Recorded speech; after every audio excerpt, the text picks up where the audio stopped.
talking about narcissism, emotional abuse, and brain fog. What is the connection?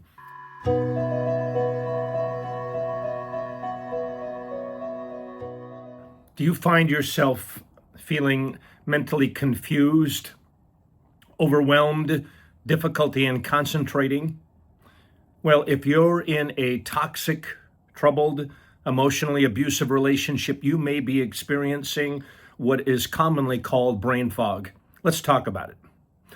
I'm Dr. David Hawkins, director of the Marriage Recovery Center and the Emotional Abuse Institute, where we treat emotional abuse, where we treat emotional abusers, victims of emotional and narcissistic abuse. And now let's talk about brain fog. So narcissism, emotional abuse, and brain fog are interrelated issues in toxic relationships, particularly those involving narcissistic abuse. So let's talk about how those issues interplay. Again, we're talking about narcissism, emotional abuse, and brain fog. What is the connection?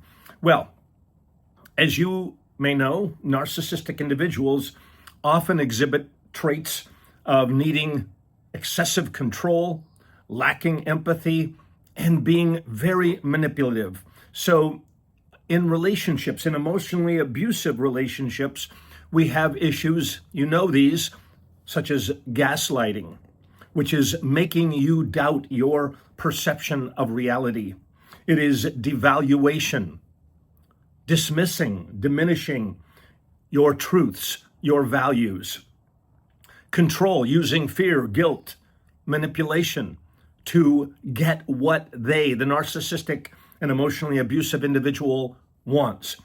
And over time, these tactics, their efforts to maintain control, their rigidity, this can erode self-esteem, increase stress, make it chronic stress. That cortisol is pumping through your system on an ongoing basis, and it leads to psychological harm.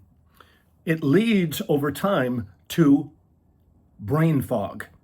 Now, again, let's think about what is happening within the individual that's going to put stress on the brain. Remember, the brain wants similarity, it wants continuity, it wants stability, it wants predictability. So when the brain is going, oh no, hypervigilance, watching for what could happen next, chronic stress, that cortisol pumping through your bloodstream and creating hormones that cause problems to your body and to your brain. And this all leads to self-doubt. What is wrong with me? What is going on? How do I make sense about what is happening? Leading to emotional exhaustion. And I pause there, everyone, because exhaustion is what I hear from literally every woman that calls the Marriage Recovery Center. I'm exhausted, I can't think straight, and this is all a byproduct of chronic stress. It's a byproduct of narcissistic and emotional abuse. All right, now let's move into what does recovery look like? First of all, it requires you to be aware of what is happening. Every caller that seeks my help and our help at the Marriage Recovery Center seeks validation. I want you to give some validation to yourself. Validate that, oh, okay, my brain, I'm not losing brain cells, but my brain is struggling all the time. I'm hypervigilant. Maybe there's nothing bad happening at this moment, but I'm afraid something bad is going to happen, or it just did happen. I don't know when it's going to happen next. I want you to validate your feelings, your experiences. Come alongside yourself. Secondly, I want you to seek support. Oh, I know that's a glib thing to say, seek support, but you've got to do that. You've got to find your people who understand narcissistic and emotional abuse. True, lots of folks don't understand it. True, the perpetrator of abuse may attempt and likely will attempt to isolate you, but you're not going to be isolated. You're going to get support. You're going to work with a therapist, especially one experienced in trauma and narcissistic abuse and recovery. You'll have to look for this, by the way. Look for this kind of person that knows about narcissistic abuse, because everyone doesn't. Third, I want you to practice good self-care. Yes, I know. These are basic building blocks.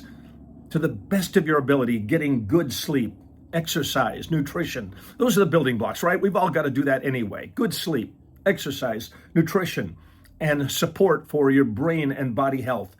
Number 4, yep, you know this one, establishing boundaries. Establishing boundaries, being really clear about where and when you will engage in a conversation with this abuser. Being able to anticipate, that's emotional quicksand. Can't go there. Rebuilding a sense of safety. And here's a critical word, autonomy. Autonomy. I am a separate person with my own beliefs and thoughts, and I'm going to journal so I validate myself. I'm going to sit and reflect, validate myself. I'm going to pray, validate myself. I'm going to find people, friends, who will take an active interest in understanding what I'm experiencing, because I don't even know how to talk about it at times. And number 5, cognitive recovery. This may sound silly, folks, but you can engage in mental exercises like puzzles and reading, ways to ground yourself so that you can tell yourself, look, my brain isn't going bad. I'm okay. So, all right, narcissism, emotional abuse, and brain fog. Folks, it's real, and you can recover from it. I want to add one more thing. When we talk about boundaries, take some time apart from engaging with this abusive individual. Every single time I talk to a woman or a man, as the case may be, who pulls apart from this kind of chaos, feels one word: relief. All right, tell me what you think about this video. Love to hear from you. Click on the link to subscribe to future videos and contact our client care team if we can help you determine the path forward. Take care and God bless. See you soon.